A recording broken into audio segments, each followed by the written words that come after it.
todas as famílias. Eu vou pedir para você levantar as suas mãos agora, se você puder. Se você está aí com o seu parente próximo, você vai nesse momento orar pela sua família. Talvez os seus familiares não estejam aqui agora, mas nós iremos orar pela sua casa, iremos orar pela sua família. Abaixo de Deus, nada é mais importante, Bruno, do que a nossa família, porque é nos momentos mais difíceis, abaixo de Deus apenas, que a sua família vai estar do seu lado, seja no pouco, seja no muito, seja quando você estiver prosperando, seja na hora da dificuldade, seja quando a mesa estiver cheia com um banquete, seja quando tiver somente o pão de cada dia, é lá que a sua família vai estar. Por isso, queridos, que abaixo de Deus nada é mais importante do que a nossa família. E nesse momento eu vou te pedir para levantar as mãos, se você puder fechar os seus olhos, e nós faremos agora a primeira oração pelas famílias. Deus, nós estamos aqui nessa manhã. O Senhor nos trouxe aqui nessa manhã, neste domingo, com um propósito. E nós queremos nessa manhã entregar, Pai, a nossa família em Tuas mãos. O Senhor tem cuidado de nós, o Senhor tem cuidado da nossa casa. O Senhor tem trago o sustento, a alegria, a paz que excede todo o entendimento. E nessa manhã nós entregamos, Pai, o nosso lar, os nossos filhos, e pedimos que a Tua graça continue nos acompanhar. Nós precisamos de Ti, a nossa casa precisa de Ti. Todas as manhãs, quando nós levantamos, nós precisamos de Ti. E nesse momento nós estamos aqui em comunhão e nós clamamos ao Teu Espírito Santo, que é bom, é perfeito, para que continue a cuidar de nós. Nós precisamos, Pai, da Tua presença. O Senhor conhece, o Senhor sonda o nosso coração, e o Senhor sabe o que cada um veio aqui buscar nessa manhã. E eu sei que o Senhor tem uma boa parte para derramar sobre o nosso coração, sobre a nossa casa e sobre a nossa família. Cuide de nós e derrame a Sua presença nessa manhã sobre nós, Pai, em nome de Jesus. Senhor, é o que nós te pedimos, meu Pai, e te agradecemos. Pedimos, Senhor Jesus, para que o Senhor abençoe os nossos lares, abençoe os nossos filhos, a nossa casa. Senhor Jesus, abaixo de Deus, a nossa família é o que temos de mais importante, Senhor. E neste momento nós oramos pelas famílias. Quantas famílias estão destruídas, quantas casas, quantos lares, quantas vidas, quantos casamentos, Senhor Jesus, estão destruídos. Levante as suas mãos agora, feche os teus olhos com seus mãos. Queridos, podem tomar os vossos assentos. Agora nós vamos entrar na parte mais importante do nosso culto, que é a pregação da palavra. O tema da minha pregação hoje é a última semana de vida de Jesus aqui na terra. Com base nisso, eu peço para você abrir a sua Bíblia no Evangelho de Lucas, capítulo 11. Aliás, Evangelho de Marcos, capítulo de número 11. Livro de Marcos, capítulo de número 11. Quem aqui não é batizado ainda? Levante as mãos. Quem não é? A Raquel, o Bruno, quem mais não é batizado? Nós estamos providenciando, né, Jean, um batismal. A gente vai comprar a caixa para fazer, o Anderson vai pintar ela, diga glória a Deus, e a gente vai realizar muitos batismos aqui na igreja, amém? Então é muito importante o batismo. A Bíblia diz, Ana, que aquele que crer e for batizado será salvo, e aquele que não crer será condenado. Vamos à leitura da palavra. Marcos capítulo 11 e versículo de número 1. Glória a Deus. Diz assim a palavra do Senhor: quando Jesus e os discípulos estavam chegando a Jerusalém, foram até o Monte das Oliveiras, que fica perto dos povoados de Betânia e Betfagé. Então Jesus enviou 2 discípulos na frente, com a seguinte ordem: vão até o povoado que fica ali adiante, Logo que vocês entrarem lá, encontrarão um jumentinho que ainda não foi montado. Desamarrem o animal e o tragam aqui, somente até aí.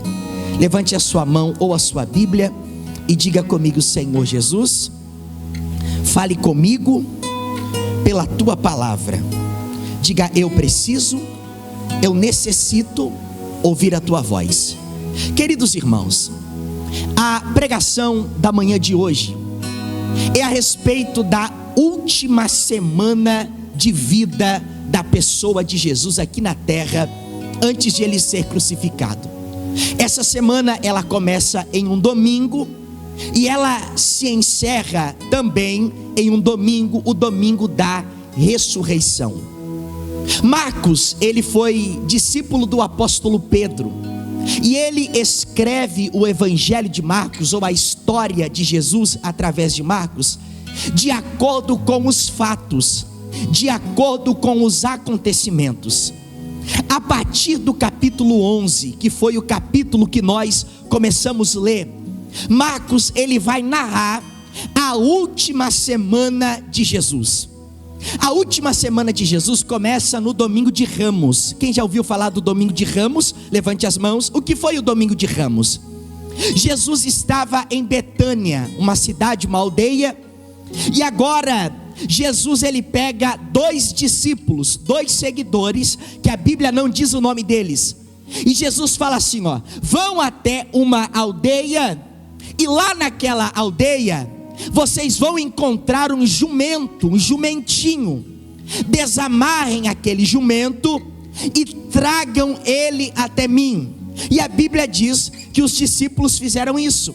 Eles foram até uma cidade e eles encontraram, Ana, um jumento amarrado. E a Bíblia diz que quando eles estavam desamarrando aquele jumento, as pessoas que estavam perto disseram assim: o que vocês estão fazendo? Por que vocês estão desamarrando esse jumento?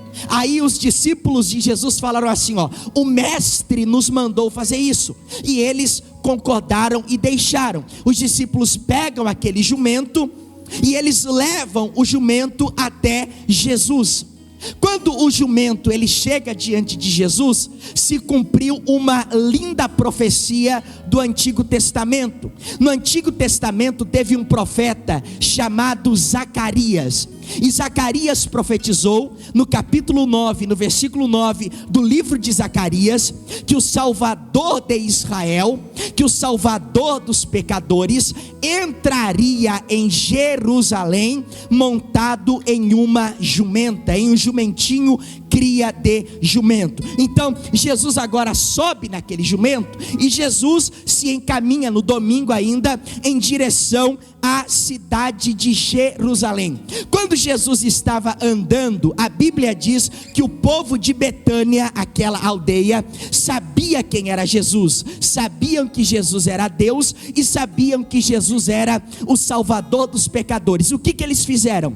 Eles foram até as árvores e eles cortaram os ramos, e enquanto Jesus andava no jumento, em cima do jumentinho, em direção a Jerusalém, as pessoas, as multidões que já conheciam Jesus, porque na aldeia de Betânia, Jesus tinha ressuscitado um homem que estava morto há 4 dias, então Jesus era muito conhecido. Eles pegam aqueles ramos e eles começam a balançar, e eles declaram uma música dizendo: Hosana nas maiores alturas, bendito é aquele que vem em nome do Senhor. E Jesus, em cima daquele jumentinho, ele vai até Jerusalém, as pessoas adorando a Ele, as pessoas exaltando a Ele, as pessoas reconhecendo que Ele é Deus, reconhecendo que Ele é o Salvador, reconhecendo que aquele homem não era apenas um homem, mas era o Deus encarnado, reconhecendo que aquele homem tinha curado pessoas cegas, reconhecendo que aquele homem tinha levantado os paralíticos, reconhecendo que aquele homem, ele tinha purificado os leprosos. Então eles adoravam a Jesus. Quando Jesus, ele se aproxima de Jerusalém, a Bíblia diz que Jesus, ele chora. Por que Jesus ele chora? Porque ele olha para a cidade de Jerusalém e ele diz assim: Jerusalém, Jerusalém, tu que matas os profetas ou aqueles que falam a verdade, quantas vezes eu quis ajuntar você debaixo das minhas asas, como a galinha ajunta os seus pintinhos, mas vocês me rejeitaram.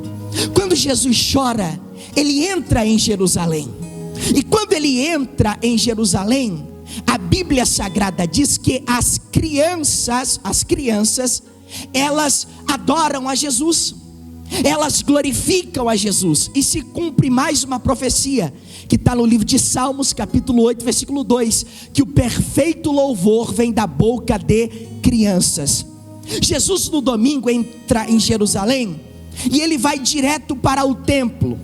Quando ele chega no templo, Jesus ele faz uma averiguação. Digamos que Jesus entrasse nessa igreja aqui agora, aí Jesus ele vai entrando de canto em canto, ele vai, aqui tem 2 salas de crianças, ele vai na sala das crianças, ele vai lá no escritório, e ele anda no templo, só que Jesus não fala nada, ele fica em silêncio. Quando ele averigua todas as coisas, a Bíblia diz que no domingo ainda já tinha passado o momento dos ramos. Domingo Jesus ele volta para Betânia, acredito eu que para a casa de Marta e de Maria. Na segunda-feira de manhã, Jesus sai de Betânia bem cedo, em direção a Jerusalém. Quando Jesus está no caminho, Jesus vê uma figueira. Jesus estava com fome. Jesus olhou para a figueira e viu que na figueira não tinha frutos. O que Jesus fez? Tu estás amaldiçoada, e a partir de hoje nunca mais nasça fruto em você. A partir de agora o negócio começa a pegar, porque Jesus ele vai fazer algumas coisas que vão provocar a ira dos seus adversários. Ele amaldiçoa a figueira porque a figueira não deu frutos, e agora ele entra no templo novamente. E o que Jesus faz? Jesus vê a mesa dos cambistas, aqueles que vendiam animais, trocavam dinheiro. E o que Jesus faz? Jesus, ele pega aquelas mesas e ele joga todas elas no chão. Ele destrói, ele tira o dinheiro das mesas, ele espanta os animais, ele espanta os pombos.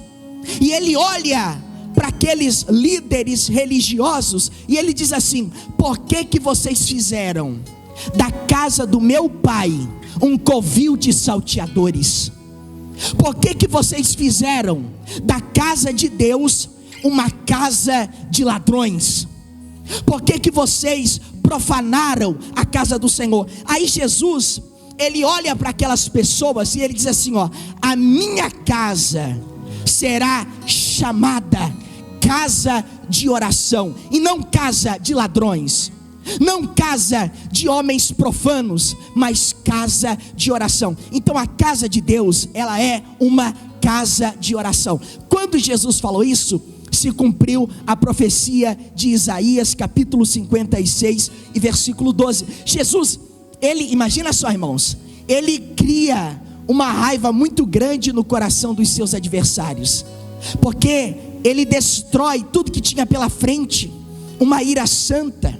A Bíblia diz que quando Jesus sai do templo, na segunda-feira ainda, ele cura pessoas cegas, ele cura pessoas paralíticas, pessoas que não andavam, pessoas que não enxergavam, foram milagrosamente curadas por Jesus. Quando Jesus ele opera estes milagres, os seus adversários olharam para ele e falaram assim: com que autoridade você faz estas coisas? Quem você pensa que é para fazer estas coisas? E a Bíblia diz que quando chegou de noite, Jesus ele volta novamente para a aldeia de Betânia. Passou domingo, passou segunda, e agora é o dia mais agitado da vida de Jesus aqui na terra, a terça-feira.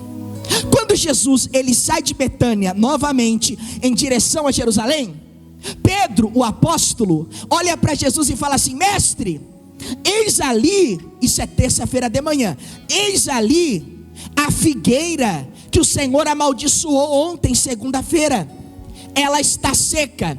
Jesus chama os discípulos e fala assim: tudo isso aconteceu para que vocês vejam o poder da fé.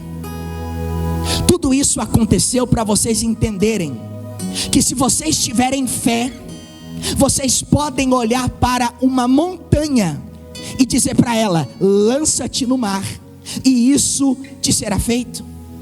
Quando Jesus, ele amaldiçoa a figueira, ele no outro dia, ele traz algumas lições, e a primeira delas é que, veja só, por gentileza, se você puder abrir a sua Bíblia em Marcos ainda, capítulo de número 11 e versículo 12, olha o que diz: no dia seguinte, quando eles estavam voltando de Betânia, esse dia seguinte é terça-feira, voltando de Betânia, Jesus teve fome. Aliás, versículo 20, no dia seguinte de manhã cedo, Jesus e os discípulos passaram perto da figueira e viram que ela estava seca desde a raiz. Então Pedro lembrou do que Jesus havia dito. Agora, versículo 22, Jesus respondeu: tenham fé em Deus. A primeira lição da figueira é que devemos ter fé em Deus. A segunda lição está no versículo de número 23. Veja só o que Jesus ele diz: eu afirmo a vocês, se vocês disserem a este monte, lança-te no mar, e não duvidarem, isso vos será feito. Sabe qual é o segredo da fé? É você orar sem duvidar. Jesus ele amaldiçoou a figueira, e a lição que ele traz aos discípulos é que se eles acreditassem, queridos irmãos, tudo parte da nossa fé. Nós precisamos acreditar em Deus, precisamos acreditar que Deus ele pode curar, precisamos acreditar que Deus ele pode libertar uma pessoa, precisamos acreditar que os nossos pecados, por piores que eles sejam, eles podem ser perdoados por Jesus, eles podem ser lavados por Jesus. Precisamos acreditar que nada é impossível para aqueles que creem em Deus. A terceira lição é que Jesus olha para os discípulos e fala assim: se vocês orarem com fé, vai ser atendido as vossas orações. Só que tem uma coisa: antes de você orar, primeiro libere o perdão, porque se você não perdoa, Deus não te perdoa. Queridos irmãos, eu não posso orar com mágoa no coração. Eu preciso pedir para Deus limpar o meu coração das mágoas.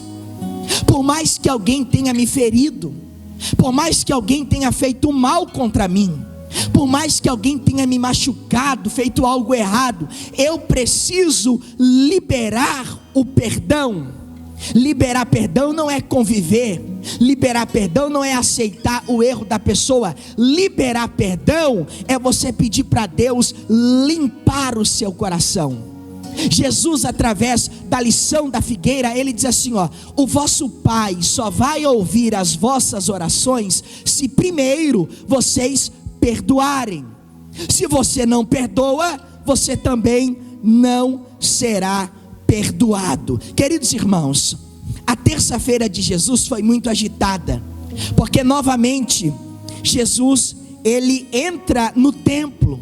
Quando ele está chegando no templo, os fariseus olham para ele e falam assim: com que autoridade você fez estas coisas? Quais coisas? Derrubar as mesas, expulsar os animais e ofender eles. Jesus, ao invés de responder, Jesus responde, e eu me encaminho para o final, com uma pergunta. E Jesus fala assim: o batismo de João Batista era do céu ou era dos homens? Aqueles líderes religiosos, eles se afastam e dizem assim um para o outro: se nós dissermos que o batismo de João é dos homens, a multidão vai nos apedrejar, porque a multidão tem João Batista como um profeta. Se nós dissermos que o batismo de João, ele é do céu, ele vai nos perguntar: por que vocês não acreditaram? Aí os discípulos disseram, os fariseus disseram assim, não sabemos de onde é. Por que Jesus falou para eles: o batismo de João Batista é do céu ou dos homens? Em primeiro lugar, porque eles eram hipócritas. Eles sabiam que João Batista era um profeta e que o batismo de João Batista era do céu. Eles eram hipócritas e não admitiam. Eles se preocupavam em agradar mais as pessoas do que a Deus. Por isso que eles não responderam. Então, quando aqueles homens inteligentes tentaram pegar Jesus em uma pergunta, Jesus responde eles com outra pergunta, e eles ficam em silêncio. Jesus anda mais um pouco e Jesus conta uma parábola. Jesus conta a parábola, diga glória a Deus, dos 2 filhos. Isso ainda é terça-feira. Jesus anda ali no templo, ele vê uma multidão de pessoas e ele conta uma parábola. Um homem tinha 2 filhos. Disse ao mais velho: vai ao meu campo. E ele disse: eu vou, e depois não foi. Disse ao outro filho: vai. E o filho respondeu a ele: não irei, e depois foi. Jesus anda mais um pouco e conta mais uma para aqueles que estavam ali perto. Jesus conta a parábola dos lavradores maus. Um homem tinha uma plantação de uva, e essa plantação de uva estava sendo roubada. O homem, o dono dessa plantação, manda o seu filho até a plantação para cuidar da plantação. Eles matam o filho. E Jesus, com essa parábola, estava dizendo o seguinte: que o Filho de Deus foi enviado, mas homens maus o matariam. Jesus conta uma terceira parábola, a parábola do grande banquete. Jesus, ele contou esta parábola representando o grande banquete que haverá para os salvos.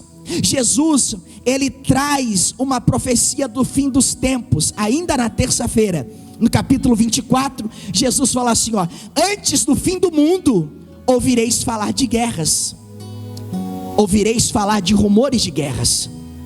Jesus conta esta profecia. Queridos irmãos, terça-feira foi tão agitada, mas tão agitada, que quando chegou a quarta-feira da última semana de Jesus, no livro de Lucas, capítulo 22, os líderes religiosos se reuniram para tramar a morte de Jesus. Se reuniram para matar o Salvador. Na quarta-feira, terça-feira foi muito agitada. Jesus conta parábolas, Jesus traz os ensinamentos. Mandaram até Jesus na terça-feira um homem para dizer assim, o imposto que nós devemos pagar a César é para continuar ou é para parar? Jesus olhou para ele e falou assim: me dê uma moeda. De quem é esta imagem? É de César. Então dê a César o que é de César e dê a Deus o que é de Deus. E isso causou a ira no coração daqueles homens. Por isso que na quarta-feira eles se reuniram para matar Jesus. Enquanto eles se reuniam para matar Jesus, um homem de por nome Judas Iscariotes, ele vai até o principal dos fariseus e diz assim: vocês vão me dar quantos em dinheiro se eu entregar Jesus para vocês? Queridos irmãos, traições fazem parte da vida. Melhores amigos hoje podem ser piores inimigos amanhã. Piores inimigos hoje podem ser melhores amigos amanhã. Somos seres humanos e somos falhos, e os nossos semelhantes também são falhos. Aí entra o perdão, porque o perdão cura todas as feridas. No caso de Judas, ele era o filho da perdição. Ele foi na quarta-feira até os sacerdotes e ele queria vender Jesus. Disseram a ele para se cumprir uma profecia: te daremos 30 moedas de pratas. E Judas Iscariotes, ele traz Jesus por causa de 30 moedas de pratas, por causa de dinheiro. O coração de Judas era um coração ganancioso, era um coração pecaminoso. Era um coração que estava com Jesus por interesse, porque Judas cuidava da parte financeira do ministério de Jesus. Ele não perdeu a oportunidade. Depois de um dia agitado de Jesus, como foi o de terça, na quarta-feira, ele foi direto até os sacerdotes para poder trair Jesus. E eles concordaram. Aí Judas falou assim: por dinheiro, irmãos, por dinheiro. Na quinta-feira, Judas diz aos sacerdotes: aquele que eu der um beijo, esse é o indicado. Queridos irmãos, um amigo de verdade, às vezes ele não vai te dar um beijo no rosto. Ele vai te falar algumas palavras que talvez você nem goste, talvez você nem concorde. E se você pudesse, você dava uma pancada na cabeça dele, porque você não gostou. Mas esse é um amigo verdadeiro. Esse é um amigo que te ama, porque ele vai falar a verdade. Judas beijou o rosto de Jesus. O combinado foi esse: aquele que eu beijar, presbítero Anderson, o rosto. Queridos, mais vale uma verdade dura do que um beijo que pode te destruir.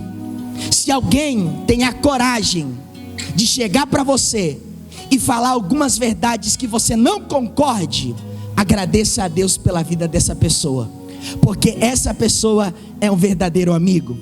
Se essa pessoa, ela tem a coragem de chegar até você e te apresentar alguma realidade, pode ter certeza que essa pessoa, ela quer o seu bem. Judas, ele era aquele sapatinho de veludo, presbítero Anderson, beijou no rosto de Jesus. Olha o combinado, olha o nível da traição de Judas. Aquele que eu beijar o rosto, esse é aquele, o indicado. Na quinta-feira, quando Jesus estava reunido com os discípulos, eles estavam comendo pão e bebendo o vinho da Santa Ceia. Jesus olhou para Judas e falou assim: ó, o que tendes fazer, faça depressa. O que você tem que fazer, vai, faça depressa. Ninguém entendeu. Judas saiu de fininho e se encontrou com o líder dos judeus. E a Bíblia diz que a partir daquele momento, Satanás entrou em Judas. Judas deu legalidade para o diabo. Satanás entrou nele. Judas olha para eles e diz assim: ó, eu vou dar um beijo no rosto dele, vocês vão saber que aquele é o indicado. Jesus, após cear, reúne os discípulos, vai para a montanha do Getsemane, ora 3 vezes. De repente, quem chega? Judas. Judas chega para Jesus e ó, um beijo, ó, no rosto. Aí Judas fala assim: amigo. Jesus olha para Judas e fala assim: amigo, com um beijo você trai o filho do homem. E a Bíblia diz que naquele momento os soldados que estavam com Judas prendem Jesus. Isso é quinta-feira. Jesus já tinha orado, Jesus já tinha participado da Santa Ceia. A Bíblia diz que quando prendem Jesus, acredito que já tinha virado a noite, já era sexta. Levam Jesus até Anás e Caifás, e Jesus é julgado. O sacerdote olha para Jesus e fala assim: você é Deus, você é o Filho de Deus. Porque, irmãos, o que precisamos entender é o seguinte: Jesus não é apenas um grande líder, Jesus não é apenas um grande mestre. Jesus é Deus, Jesus é o Salvador, Jesus é aquele que perdoa os pecadores. É isso que precisamos entender. O sumo sacerdote olhou e falou assim: tu é o Filho de Deus? Jesus falou assim: ó, eu sou o Filho de Deus. E vai chegar um dia que vocês me verão vindo com uma legião de anjos até esta terra. Vocês verão o céu aberto. Quando o sumo sacerdote ele ouve isso, ele rasga as vestes e ele diz: blasfêmia. Quando ele fala isso, a Bíblia diz que vem alguém e ó, gospe em Jesus. Cuspiram no rosto de Jesus, o Filho de Deus. O apóstolo Paulo em Filipenses escreveu: embora sendo Deus, não teve por usurpação o ser igual a Deus. Ele se deixou cuspir, mas não reagiu, não fez nada. Cuspiram em Jesus. De repente, chega alguém com uma cana e pá, bate na cabeça de Jesus. Vem outro e diz assim, pá, bate no rosto de Jesus e diz assim, ô Jesus, profetiza aí quem foi que te bateu. Quando eles ali julgam Jesus e fazem perguntas, eles levam Jesus agora até o responsável pelo governo, levam Jesus até Pilatos. Quando Jesus, isso é sexta-feira ainda, quando Jesus, de madrugada, quando Jesus chega a Pilatos, Pilatos olha para Jesus e fala assim, tu é o filho de Deus? Jesus falou, eu sou o filho de Deus. Depois Jesus fez silêncio. Pilatos olhou para Jesus e falou assim, tu não sabes que eu tenho autoridade tanto para te livrar quanto para te condenar? Jesus olha para ele e fala assim, nenhuma autoridade tu terias se do céu não te fosse entregue. Jesus, diz a Bíblia Sagrada, agora é levado até Herodes. Herodes era um bêbado, um cachaceiro que vivia num prostíbulo, e ele era o rei em uma cidade. Levam Jesus até Herodes. Herodes queria ver Jesus fazer milagres. Herodes queria ver Jesus curar um cego, curar um paralítico. Jesus chegou diante de Herodes, isso ainda é sexta de madrugada, e Jesus cruzou os braços. Sabe o que Herodes falou? Esse aí é um lunático, manda ele de volta para Pilatos. Quando Jesus vai até Pilatos, já pela manhã, Pilatos queria livrar Jesus. Ele reúne a multidão e diz assim, hoje é costume dos romanos soltar um preso. Vocês querem que eu solte Barrabás, um assassino, ou vocês querem que eu solte Jesus? A multidão começou a gritar, solte Barrabás e crucifique Jesus. A Bíblia diz que Pilatos, ele vai até uma bacia de água e ele lava as suas mãos. E a Bíblia diz que agora os soldados, eles colocam na cabeça de Jesus uma coroa de espinhos, e eles maltratam e machucam e batem e ferem Jesus. 9 da manhã, Jesus já estava no cume de uma montanha, lá no alto, chamado Gólgota, isso é sexta. Jesus já estava lá no alto da montanha, já tinha carregado a cruz, e agora Jesus, às 9 da manhã, ele é crucificado. Diz a Bíblia Sagrada que Jesus, ele perdoa um ladrão, ele pede água, ele ora. Quando deu meio-dia, o véu do templo se rasga e o sol para de brilhar. Há uma escuridão sobre a terra. Às 3 da tarde, Jesus faz a última oração na sexta-feira. Deus meu, por que me abandonastes? Naquele momento, os seus pecados e os meus pecados estavam sobre Jesus, e o Pai o havia abandonado. Quando o relógio marca 3 horas, a Bíblia diz que esse mesmo Jesus, o Cordeiro de Deus, que veio salvar os pecadores, ele entrega ao Pai, ao seu Espírito, e ele morre. Teve um homem chamado José de Arimateia. Ele vai até Pilatos, ele era um homem muito rico, e ele diz a Pilatos, me dê o corpo de Jesus. E Pilatos concorda. Ele pega o corpo de Jesus e ele leva até o sepulcro que ele tinha comprado. O sepulcro não era de Jesus, o sepulcro era de José de Arimateia, que era um discípulo de Jesus. Colocam Jesus no sepulcro, rolam a pedra, e a Bíblia diz que há um período de muita tristeza em Israel. O sábado chega e eles mandam guardas até o túmulo de Jesus para vigiar. Na madrugada de sábado para domingo, a Bíblia diz que como um terremoto fez com que anjos fossem até o sepulcro. Quando os guardas viram, caíram ao chão. A Bíblia Sagrada diz que naquele momento o Filho de Deus havia ressuscitado. Queridos irmãos, De nada adiantaria eu abrir uma igreja, eu pregar essa palavra, se eu não acreditasse que Jesus ressuscitou dos mortos. Jesus morreu numa cruz para que eu e você tivéssemos acesso ao perdão dos nossos pecados. Por mais pecador que você seja, o sangue de Jesus, ele pode te perdoar. E qual é a garantia do perdão?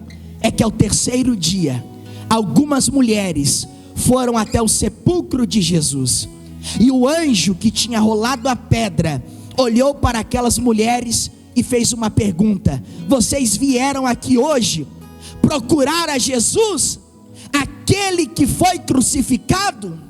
Essa foi a pergunta do anjo. Imagina só, um grupo de mulheres, e o anjo olha para elas e fala assim: ó, vocês vieram procurar Jesus, o crucificado? Antes delas responderem, o anjo diz assim: ó, ele não está mais entre os mortos, porque já ressuscitou. Queridos irmãos, sabe qual é a nossa maior esperança? Que Jesus ressuscitou. Sabe qual é a grande esperança? É que o mais vil dos pecadores, ele pode ser perdoado pelo precioso sangue de Jesus. Toda esta minha pregação, contando sobre a última semana de Jesus, é para dizer para você que a porta da salvação está aberta e que os pecadores podem ser perdoados. Aqueles que têm sede podem beber da água da vida. Aqueles que estão cansados, aqueles que estão sobrecarregados, aqueles que estão desanimados e oprimidos, podem encontrar alívio na pessoa e na obra de Jesus Cristo. Fique de pé, por gentileza. Diga graças a Deus. Quem entendeu a palavra, levante as mãos. Quem entendeu? A última semana de Jesus foi incrível. Do domingo de Ramos ao domingo da ressurreição. Da segunda-feira que ele amaldiçoa a figueira, da terça-feira que ele conta as lições da figueira, da terça-feira que ele conta a parábola dos 2 filhos, a parábola do grande banquete, da terça-feira que ele prega uma pregação sobre o fim do mundo, dizendo: antes do fim do mundo vir, vocês ouvirão falar de guerras, de rumores de guerras.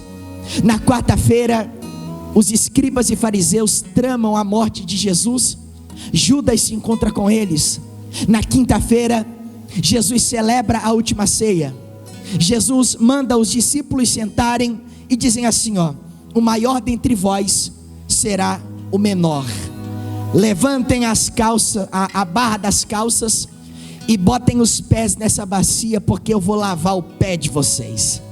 Na quinta-feira, sabe o que Jesus fez? Jesus lavou o pé de 12 homens pecadores, inclusive o de Judas, o traidor, e de Pedro, que o negou. Sabe o que é isso? É amor.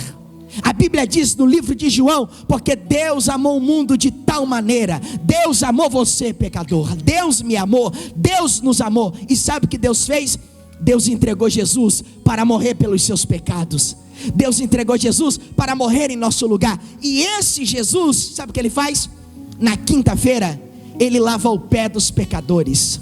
Ele celebra a última ceia. Ele olha para os discípulos e ele diz assim: ó, fazei isto em memória de mim. Fazendo isso, vocês estão anunciando a minha morte. Na quinta-feira de noite ele ora 3 vezes.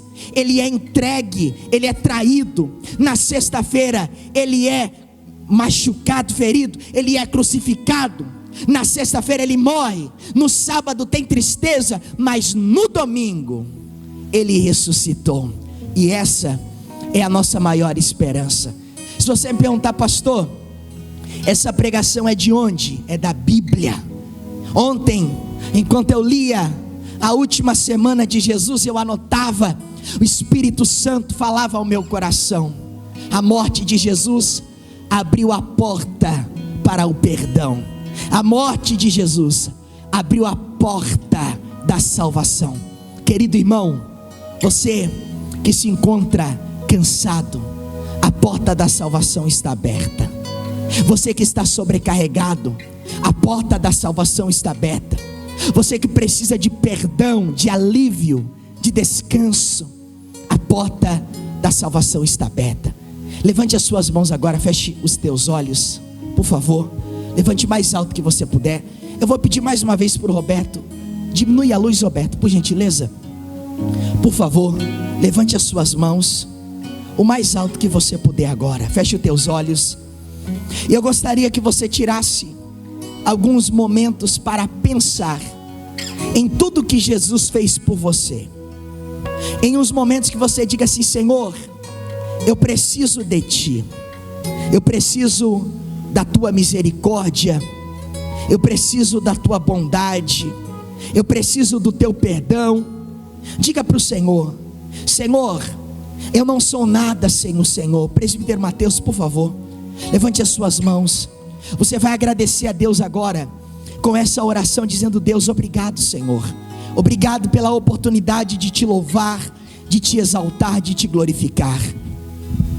Ore ao Senhor com muita fé. Meu Deus, nós rendemos o nosso muito obrigado ao Senhor por tudo que fizeste por cada um de nós, por tudo que sofreste, por tudo que o Senhor entregou da sua parte, pela vida de cada um dos seus filhos, pela minha vida, pela minha família, por cada um de nós. Que o Senhor possa receber o agradecimento de cada um dos seus servos, através da entrega da sua alma, através, meu Deus, da entrega do seu coração, através do rendimento dessa pessoa aos teus pés. Que o Senhor possa, através desse sacrifício, em nome do Senhor Jesus, que aqui foi ministrado o ensinamento do sacrifício, a semana do sacrifício, uma semana de sofrimento, mas que no final trouxe alegria ao coração daquele que crê no Jesus. Que através dessa palavra, essa pessoa possa se render e converter o seu coração à santa palavra do Senhor Jesus. Nós rendemos graças, Senhor, porque o Senhor fez isto para que hoje tenhamos vida, para que hoje tenhamos a oportunidade de nos entregarmos diante de Ti, de nos entregarmos diante da Tua palavra e dizer: somente o Senhor é santo, somente o Senhor é poderoso. E é por isso que rendemos as nossas graças, é por isso que dizemos muito obrigado pelo sacrifício de cruz, muito obrigado pelo perdão dos nossos pecados, muito obrigado pelo amor ministrado naquela cruz, muito obrigado pelo acompanhamento da presença do Espírito Santo nos momentos de dor, nos momentos de alegria e nos momentos de bênção. Obrigado, Senhor, por tudo que fizeste e por tudo que farás.